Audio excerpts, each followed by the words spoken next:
It was a tragic day for many. The sheriff's office says the gunman opened fire with a handgun on a base where weapons aren't allowed. These officers are asking everybody to leave the area or you will be arrested. They're starting to fire pepper balls. You can see that the base of the Rachael Sims monument is still here, but the plaque is gone as well as the statue. I want you to walk with me inside this home. There's glass all over the ground, and if you look up, you can see the sky. The roof isn't there. The strong winds ripped it off. Mayor, did you slap a city employee in the face? Do you have anything you want to say to the city, sir? Greg, 14 people are allegedly buried in this cemetery. The district attorney's office says families were scammed during their time of bereavement. COVID-19 ripped through this nursing home, spreading to patients and staff members. Tonight, at least 18 people are still in the hospital. Protesters were out here for a couple of hours chanting, "No justice, no peace." This sign that was left behind says, "Please, I can't breathe." These conditions that the tenants are living in are unsafe. You know why we're here? Yes. So that's why I used to leave, okay? Okay, is there any comment that you can give us? No, ma'am. Some tenants told me they just aren't taking any chances, especially with the wind. We're on the causeway right now. Take a look at the flags here. It gives you a perspective of just how fast the wind is blowing. One resident I spoke to says this flooding is an ongoing issue, and she joins us now. Hi, Julianne. It's been a busy day for Pritchard police. They had to shut down 3 block parties. I'm told because of those parties, traffic was so busy on St. Stephen's Road, there were 2 separate accidents. This was an officer-involved shooting, and since then, officers were pouring in. We've seen a lot of them hugging each other close. Andrea, his father, tells me that they were watching the news, trying to see what was going on here when they heard that it was Marco that was taken into custody, and he couldn't believe his son possibly gunned down this officer. Kim and Greg, we were brought here by several complaints from families that they can't find their loved ones' grave sites. When we started investigating, we discovered that many of these graves should not be here. What you've got is 1 and 2. Nobody had ever come in to assess it as a cemetery. NBC 15 dug through records and discovered that legally Pritchard Memorial Cemetery is broken up into 3 pieces of property. Attorney Tyler Pritchett with the Mobile County Revenue Commission says his records show sections 1 and 2, the front of the property where you enter, were never deemed a cemetery. So all of these years, 1 and 2 was never considered a cemetery. Right. Those pieces have never been to our records owned by a cemetery or deemed to be used as a cemetery. Another clue, these are not cemetery properties. These 2 pieces of property are taxed. Legal cemeteries are not required to pay property tax. The Revenue Commission says only Section 3 carries the cemetery designation. The 3rd piece of property that you've identified as 3 is a cemetery that we have associated as the owner as Pritchard Memorial Cemetery. The Alabama Association of Cemeteries says to bury someone, you have to have approval from your governing entity. In this case, that is the Pritchard City Council.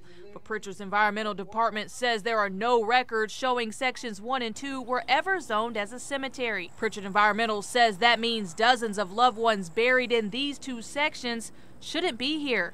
It's an upsetting situation for JAQUEL Bridges. She's been searching for her father's grave for years. It's sad that you have people, that's your family, that's buried over here, and it's not even part of a cemetery. And that's very sad. That's disrespectful. NBC 15 made this discovery after Section 1 was purchased in a tax sale by New Birth Community Church a few months ago. The same church, along with its former pastor, Cedric McMillan, were convicted and fined last month for operating another cemetery without a license. That cemetery, Heritage Memorial Gardens, is just feet away from Pritchard Memorial Cemetery on the same block. This news of separate properties comes as a surprise for some who have loved ones here. And you know, that is really ridiculous. While this decades-old web is untangled, Pritchard Environmental has ordered a temporary stop to all burials here at Pritchard Memorial Cemetery. We've uncovered more information about this property, including the arrest of the cemetery's founder. We'll bring you that at 5 o'clock tomorrow on the special reality check on the Forgotten Cemetery. Hey, Greg, I'm told the FBI was here investigating and that yesterday Kim Green called in sick, packed up her office, and left.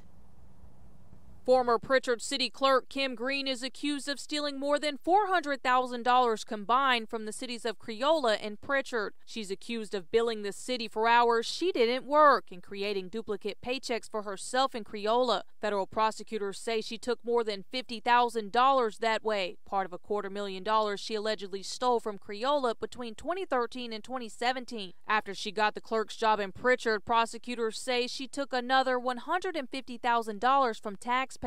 Mayor Jimmy Gardner says City Hall was blindsided by her guilty plea this week. It was more than just shocking for me. Investigators say Green stole cash bonds and court fees paid to the city. She is the heartbeat of the city, to be honest with you, particularly dealing with policies and procedures and those kind of things. The handling of certain funds coming in and out. Mayor Gardner says he heard rumors of Green stealing taxpayer dollars years ago, but never found proof. After doing the background checks and investigation, nothing was found even from the city of Creola, and certainly we had her. The mayor says he never received any complaints about missing money, and he only found out about it when the feds showed up. Reporting live in Pritchard, Rachael Wilkerson, NBC 15 News. I had a hard time last night finding the community center parking lot because of how dark it was. I counted at least 5 lights out. It is very, very dark.